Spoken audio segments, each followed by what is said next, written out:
When the HOA demanded a key to my private lakefront gate for community access, I had no idea it would uncover years of corruption, embezzlement, and criminal activity that would rock our entire neighborhood.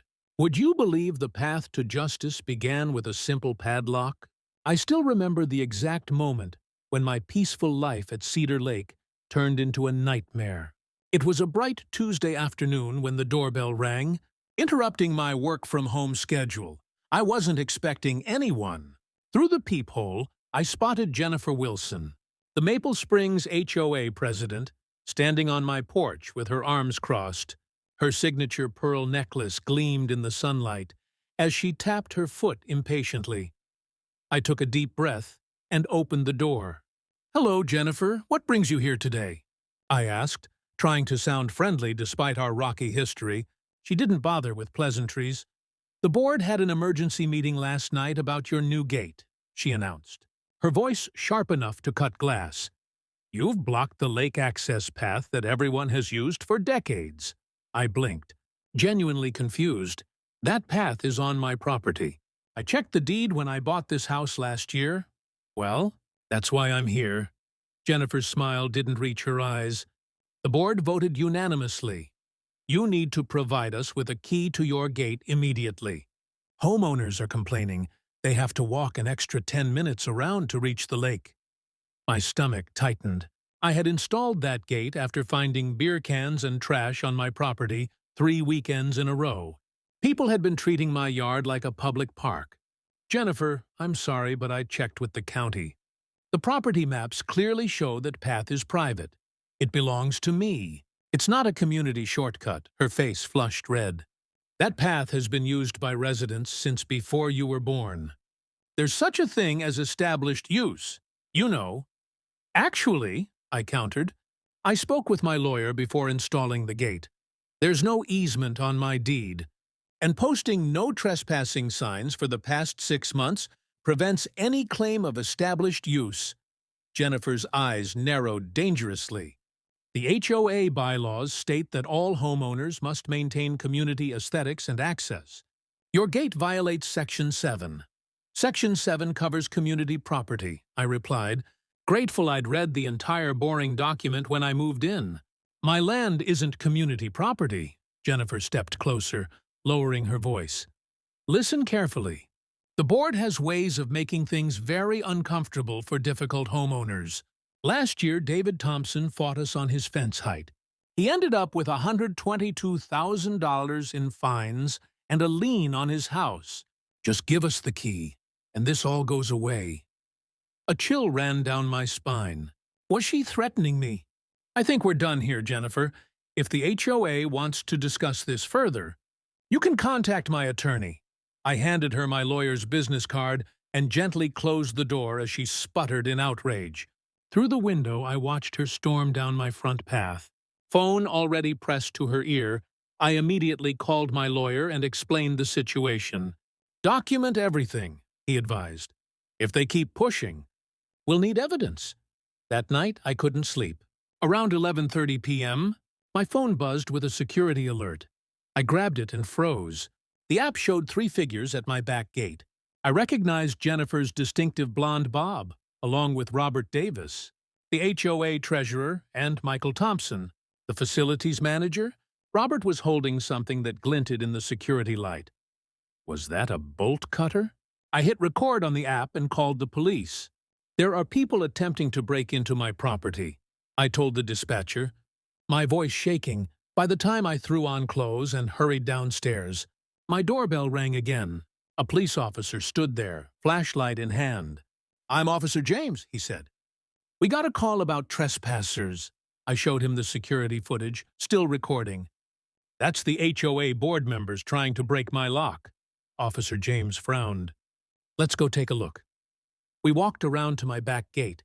No one was there, but my padlock had deep scratch marks on it. The officer shined his light around, revealing footprints in the soft soil. "I'll need to file a report," he said. "This is attempted breaking and entering." As he wrote up the report, headlights swept across my driveway. A silver SUV parked, and Jennifer stepped out with Robert. "Officer, Thank goodness you're here, Jennifer called out sweetly. We were just checking on community property that this homeowner has illegally blocked off. Officer James looked between us. Ma'am, according to county records, this is private property. You were recorded attempting to damage a lock on private property after hours. Jennifer's face hardened. This is an HOA matter, not a police matter. We have bylaws. Bylaws don't override state law, ma'am. Officer James interrupted. I suggest you consult with your HOA attorney before taking any further action that could be considered criminal trespassing or vandalism. After they left, Officer James turned to me. Keep that camera running. If they come back, call us immediately. I barely slept that night. The next morning, my inbox contained 5 separate HOA violation notices for my hedge height, mailbox color, unapproved garden border, excessive water usage, and improper security modifications. Each violation carried a $100 daily fine. The battle lines had been drawn. I had no idea how ugly things would get, or that my simple gate would unlock secrets that would shake our entire community to its core. At 6:30 a.m., my phone wouldn't stop buzzing. Texts flooded in from neighbors I barely knew. Did you see what they posted about you? Are you really blocking lake access? The emergency meeting tonight is about your property. I rubbed my tired eyes and opened the Maple Springs Community app. There it was, a special announcement from Jennifer. Urgent. Homeowner blocks historic lake access. Emergency meeting tonight, 7:20 p.m. at the clubhouse. All homeowners must attend. Below was a photo of my gate, with a caption claiming I was destroying community value and privatizing access that generations of residents have enjoyed. My hands shook with anger. The post had 47 comments already, most from people I'd never met, calling me selfish and demanding the HOA take action. I called my lawyer, Mark Simmons, while brewing coffee. They're turning the neighborhood against me, I explained. And these violation notices are clearly retaliation. Take photos of your property, Mark advised. Document that nothing violates actual code. I'll draft a cease and desist letter today. Meanwhile, get a copy of your property survey from county records. I took the day off work and drove to the county clerk's office. The woman behind the counter looked up when I explained what I needed. Maple Springs HOA issue? She asked knowingly. I nodded, surprised. She lowered her voice. You're not the first. The HOA has tried claiming private lakefront properties as community access for years. They even attempted to alter the county zoning maps back in 2018. My jaw dropped. They what? It got rejected, but they keep trying, she said, printing my property records. Here's your deed, survey, and property tax history. See this line? It clearly shows your property extends to the lake shore with no easements or right-of-way markings. Armed with official documents, I felt more confident. I spent the afternoon taking dated photos of my perfectly compliant property features, then filming a walkthrough of the path to prove it was within my property lines. At 4:30 p.m., I returned from picking up groceries to find my gate lock destroyed. A shiny new padlock had replaced mine, with a note taped nearby. Community access restored. Contact HOA office for your key. I stood there in shock, grocery bags hanging from my hands. They had actually destroyed my property in broad daylight. I called the police immediately. Officer Reynolds arrived this time, a different officer from the night before. He photographed the damaged lock, the replacement, and the note. This is vandalism and criminal trespassing, he confirmed. Would you like to press charges? Yes, I replied without hesitation. And I want a restraining order against the board members. As Officer Reynolds wrote his report, my elderly neighbor, Grace Mitchell, shuffled down the path from her adjacent property. Her face looked worried beneath her gardening hat. I saw them, she whispered. Jennifer, Robert, and that handyman they hired, they used bolt cutters around noon. I have it on my bird-watching camera. I could have hugged her. Grace, Would you be willing to tell the officer what you saw? She nodded firmly. I'm tired of their bullying. They threatened to fine me last month because my bird bath was an unapproved water feature. I've had that bird bath for 23 years. Grace's testimony and video evidence strengthened my case considerably. Officer Reynolds promised to follow up with the HOA board members. We need to question them today, he said. Destruction of private property is a serious offense. As the police car pulled away, my phone rang with an unknown number.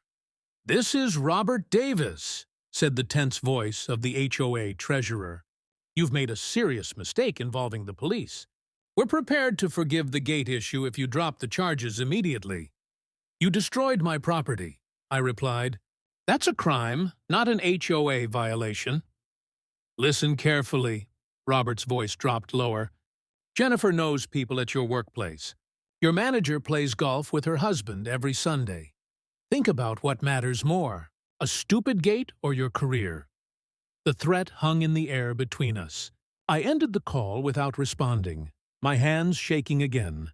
But this time with rage rather than fear, I drove to the hardware store, bought the strongest lock they had, and replaced the HOA's padlock with my own. Then I posted new security cameras at different angles and hung a laminated sign. Private property. All trespassers will be prosecuted. Area under 24-hour video surveillance. At 6:45 p.m., cars began filling the clubhouse parking lot for the emergency meeting. I arrived with Mark, my attorney, carrying folders of documentation. The room fell silent as we entered. Jennifer stood at the podium, microphone in hand. Her expression flickered between surprise and fury. This is a private homeowners meeting, she announced. Outside parties aren't welcome. Mark stepped forward. I'm representing my client, who is a homeowner and has every right to attend with counsel. Whispers spread through the room. Many residents looked confused. Furthermore, Mark continued, addressing the crowd, this meeting violates your own bylaws requiring 2 weeks' notice for any official HOA meeting. Any votes taken tonight would be invalid and actionable.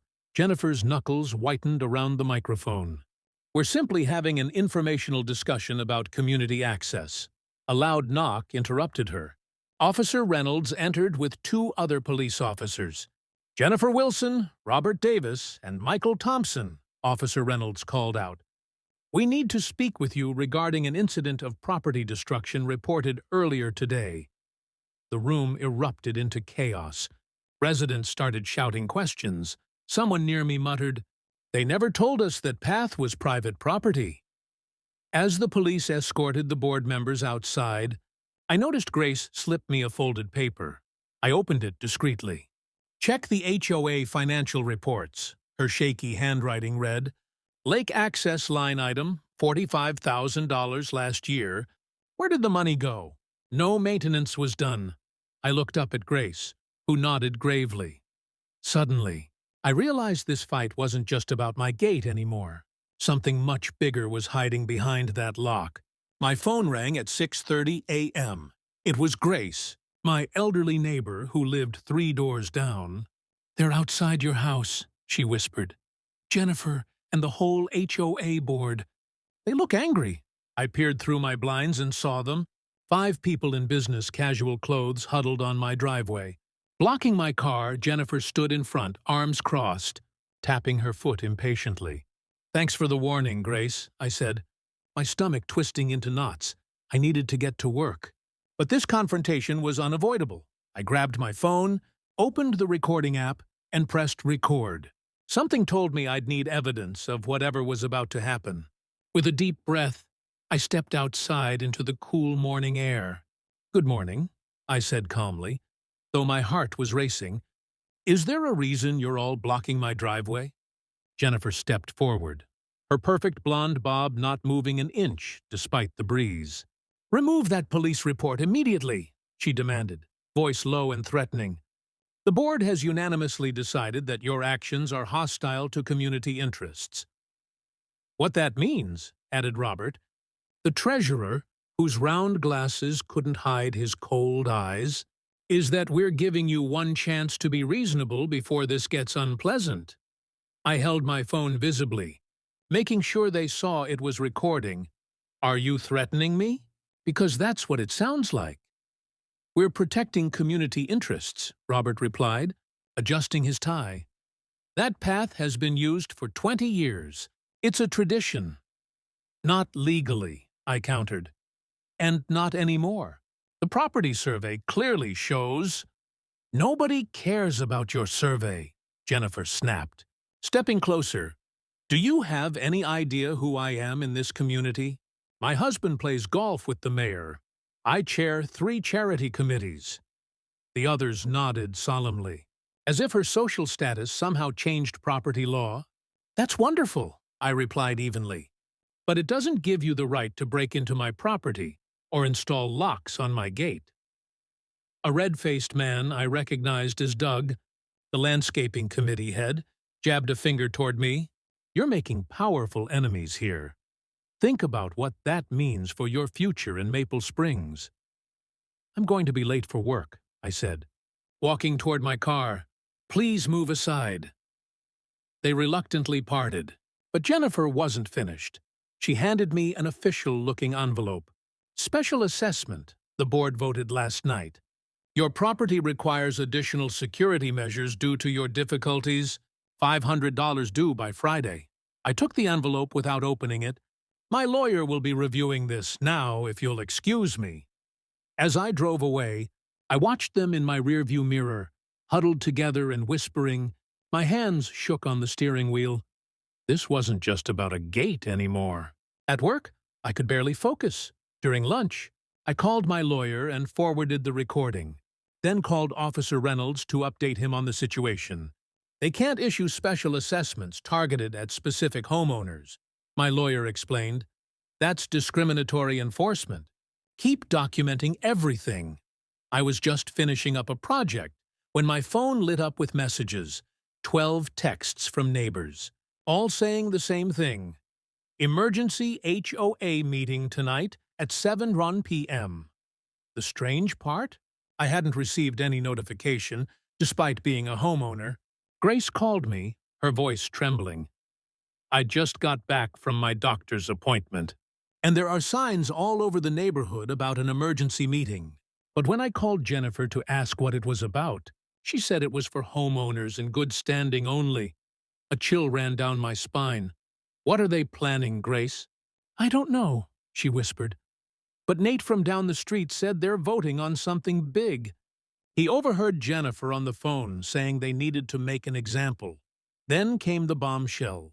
They're voting to put a lien on your house, Grace exclaimed, her voice cracking. Mary from the book club said Jennifer told everyone you've accumulated $155,000 in violations. My legs nearly gave out. $155,000? That's impossible. They're saying you've had violations dating back 3 years that were never addressed, Grace continued. They've got paperwork showing warning letters they claim were sent. I never received any warnings before last week, I said, my mouth dry with fear. I know, dear. It's all made up. Mary said she couldn't believe it either, but Jennifer had fancy charts and graphs showing a history of non-compliance. I looked at the clock. 5:30 p.m. The meeting started at 7. Sure, I had just enough time. Grace, thank you. Can you do me one more favor? Can you go to that meeting and text me what happens? Of course, dear. What are you going to do? I grabbed my keys. I'm bringing reinforcements. First, I called Officer Reynolds and explained the situation. Then I called my lawyer, who agreed to meet me at the community center right away. I stopped at home just long enough to grab the folder containing all my property documents, surveys, and the security footage showing the board members breaking my lock. As I pulled into the community center parking lot at 6:55 p.m., I noticed almost every space was filled. They had rallied the entire neighborhood against me. For a moment I sat in my car, heart pounding. I'd never been in a fight like this before. I wasn't rich or powerful like Jennifer. I didn't have connections or influence. All I had was the truth and the law on my side.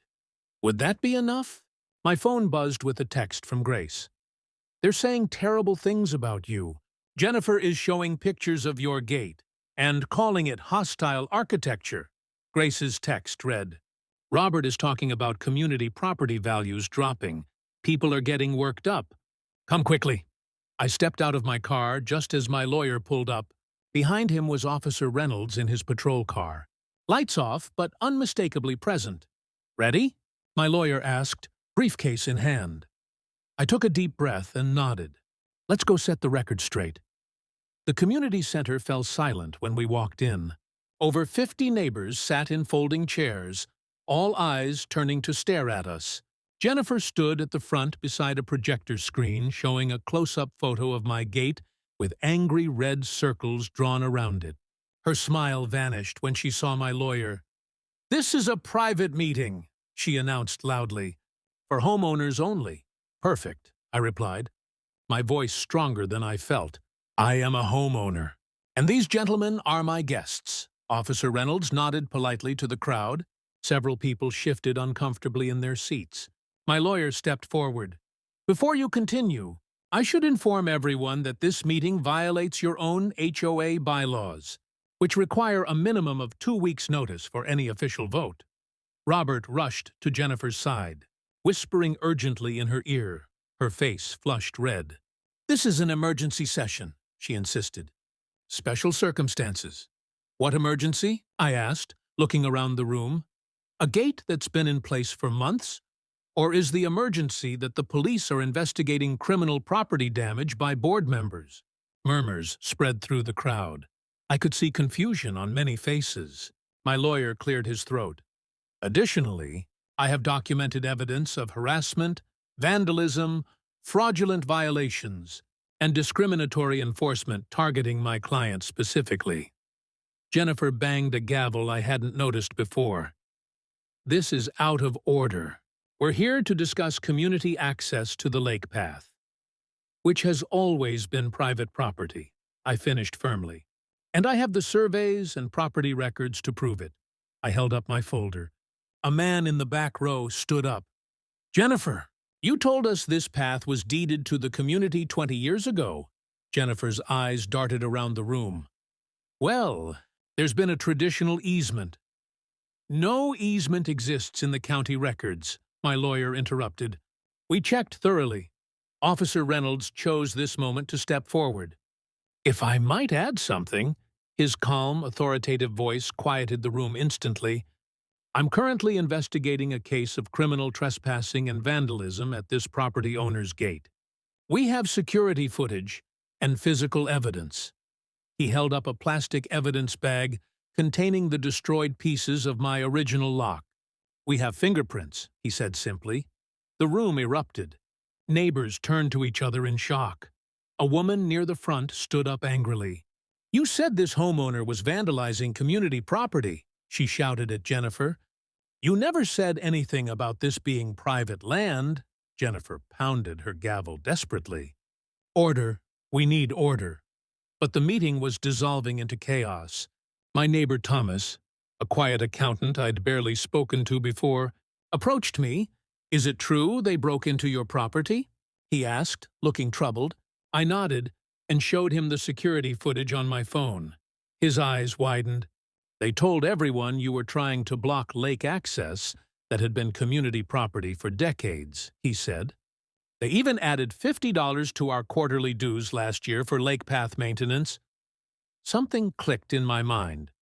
Wait, they've been charging everyone for maintaining my private property? Thomas nodded grimly. And they raised it again this year. My lawyer overheard this exchange and made a note. That could constitute fraud, he murmured to me, across the room. Grace was talking animatedly to a group of elderly neighbors. Pointing occasionally in my direction, I could see heads nodding sympathetically.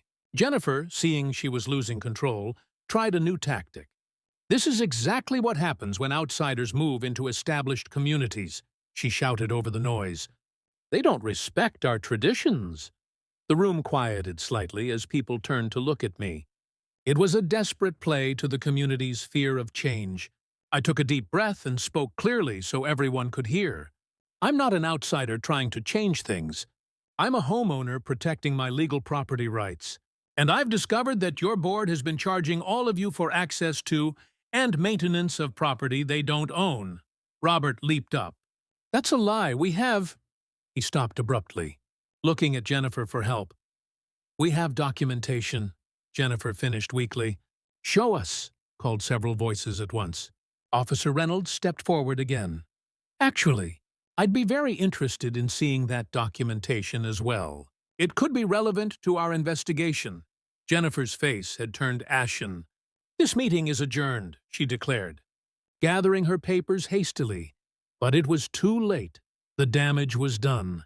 Neighbors were approaching me in small groups, asking questions, sharing their own stories of run-ins with the board. They fined me $200 for having my garbage can out 12 hours early when my daughter was in the hospital. One woman told me tearfully. They rejected my fence permit 3 times, then approved the exact same design when I hired Jennifer's brother's company to build it, added another.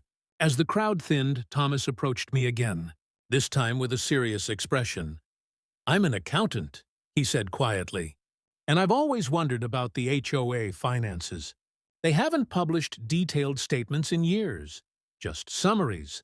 If they've been charging for path maintenance on private property, then where did that money actually go? He nodded gravely. Exactly. My lawyer overheard this and pulled me aside. We should file for discovery of all HOA financial records, he suggested. If there's financial impropriety on top of everything else, this could be much bigger than a dispute over a gate. Officer Reynolds joined our huddle. I've taken statements from several witnesses who saw board members tampering with your property. We have enough to proceed with charges if you want to press them. I looked around the room. Jennifer and the other board members had disappeared, but most of my neighbors remained, talking in small clusters, occasionally glancing my way. This wasn't just about my gate anymore. This was about a community that had been manipulated and deceived. I want to press charges, I decided. And I want to see those financial records. As we left the community center, Grace hurried up to walk beside me. You were wonderful, she said, patting my arm. So brave. Thank you for warning me, I replied. I couldn't have done this without you. She smiled mischievously. Oh, I'm not done yet. I've been keeping notes on every board meeting for the past 5 years. Every inconsistency, every strange decision. I never thought I'd have a chance to use them. I looked at her with newfound respect. Grace, would you be willing to share those notes with my lawyer? Her eyes twinkled. I thought you'd never ask. As I drove home that night, I felt something I hadn't expected, a sense of purpose. This fight wasn't just for me anymore. It was for Grace, for Thomas, for every neighbor who'd been bullied and misled. The battle for my gate had uncovered something much darker lurking in our pleasant community, and now, with allies at my side, I was determined to bring it all to light. What would tomorrow bring? I sat quietly in the back of the courtroom, watching Jennifer fidget nervously as my lawyer spread documents across the table. What started as a simple gate dispute was about to blow the lid off something much bigger. Your Honor, my lawyer said, during discovery, we found disturbing financial irregularities that directly connect to this case. Jennifer's lawyer jumped up. Objection! This is about a property line dispute, not finances. The judge peered over his glasses. I'll allow it. These documents were properly submitted during discovery. My heart pounded as my lawyer clicked to the first slide. It showed a glossy HOA brochure with a photo of my lakefront path labeled Community Lake Access. I'd never seen this brochure before. For 7 years, my lawyer explained, the HOA has been advertising my client's private property as a community amenity. They've increased dues 3 times, citing maintenance costs for this path. Murmurs rippled through the crowd of neighbors who'd come to watch. Grace, my elderly neighbor, gasped loudly. Furthermore, my lawyer continued, we've uncovered payments totaling $127,000 to a company called Lakeside Maintenance, LLC. This company has no employees, no website, and no business license. Its bank account, however, shows transfers to Jennifer's personal account. Jennifer's face turned ghostly white. Her lawyer whispered frantically in her ear.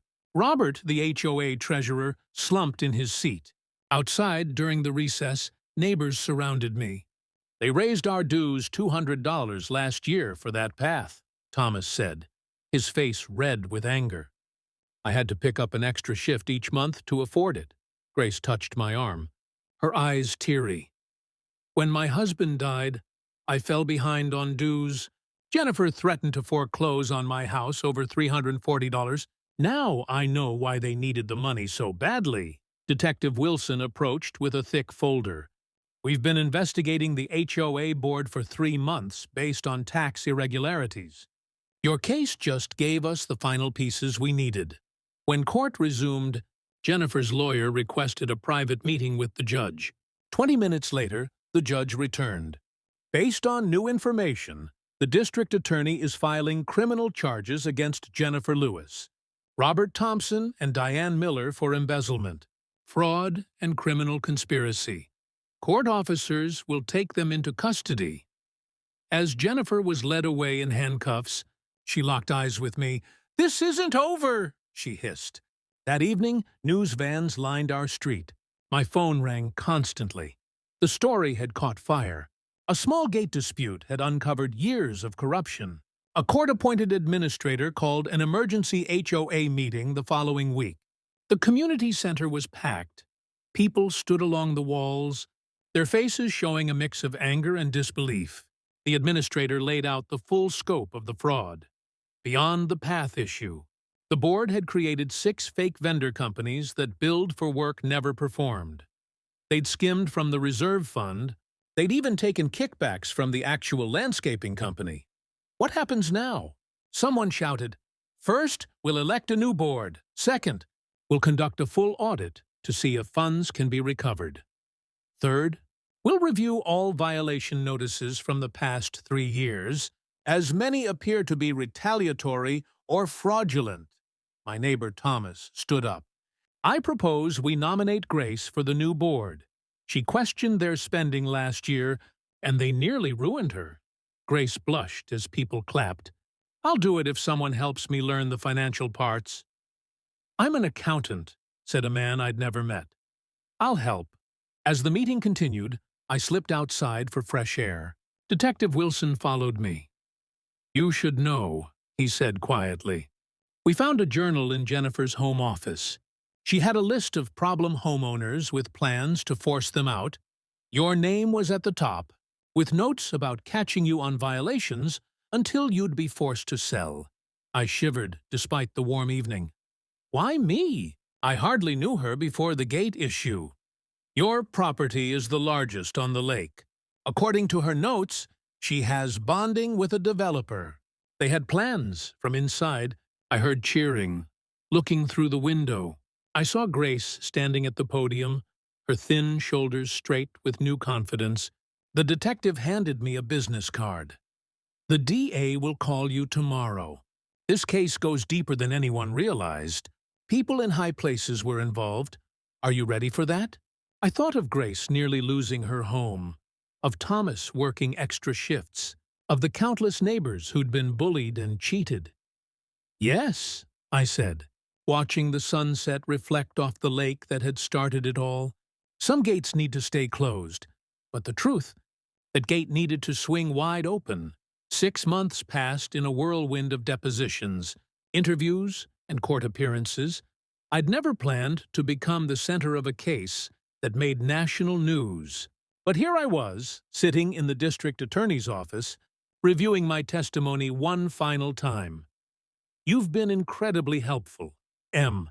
Rodriguez, the lead prosecutor, said, "Your detailed records turned this from a simple fraud case into something much bigger."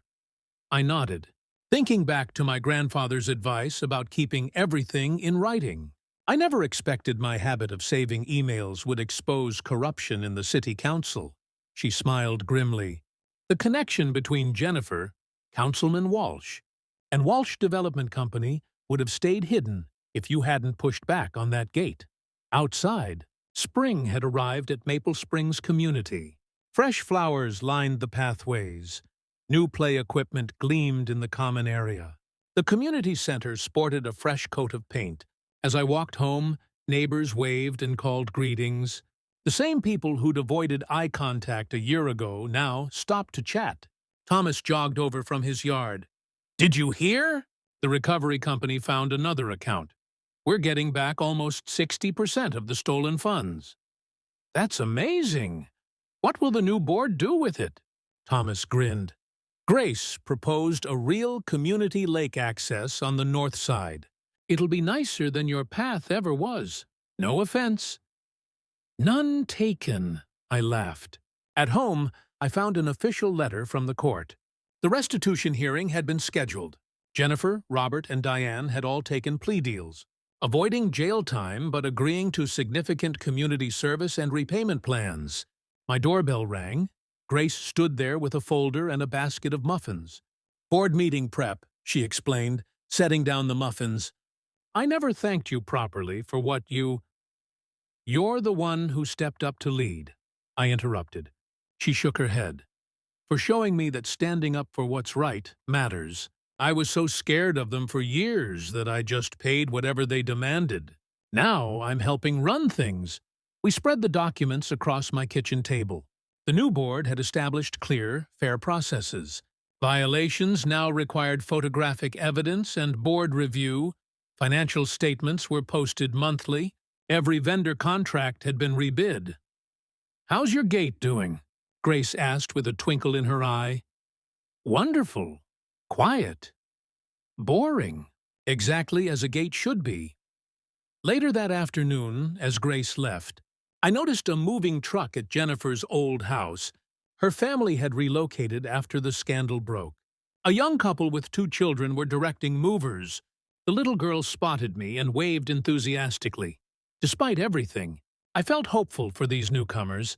That evening, I attended the monthly HOA meeting, something I'd avoided for years. The community center buzzed with conversation as Grace called the meeting to order. First item, the lake access project. Construction begins next month, and we're under budget. Thanks to Thomas negotiating with contractors, people applauded as Thomas showed the plans. The new access point would include a fishing dock, picnic area, and kayak launch, far better than my narrow path had ever been. After the meeting, I lingered, watching neighbors chat in groups. Detective Wilson appeared at my side. "Thought you'd want to know, Councilman Walsh resigned today. The investigation into the development kickbacks is expanding to 3 other council members." "Will it never end?" I asked, amazed at how far the ripples had spread. He shrugged. "Corruption is like a weed. Pull one. Find 10 more below the surface. But this neighborhood, you folks pulled the whole root system." As we walked toward the parking lot, he added, "By the way, the FBI's Public Corruption Unit has some questions about county zoning officials. Would you be willing to speak with them?" I hesitated, thinking of the months of stress, the threatening letters, the vandalism to my house during the height of it all. "Yes," I finally said. "Some fights are worth having." At home, I walked down to my lake path and unlocked my gate. The water glittered under the moonlight. A year ago, I'd fought for this strip of land out of principle. Now I understood it had never really been about the gate at all. My phone chimed with a text from Grace. "Board approved your garden expansion unanimously." "Congrats!" I smiled, remembering how I'd properly submitted the form. Included the required diagrams and presented at the meeting. The system working as it should. Fair, transparent, and reasonable. From across the lake came the sound of laughter. A neighborhood barbecue at the community park. Next year, they'd have their own lake access to enjoy. I locked my gate and headed back to the house. Stopping to check my mailbox, inside was a hand-addressed envelope. I opened it to find a thank you card signed by dozens of neighbors. "Some people close gates," it read. "Others open doors for an entire community. Thank you for being the second kind."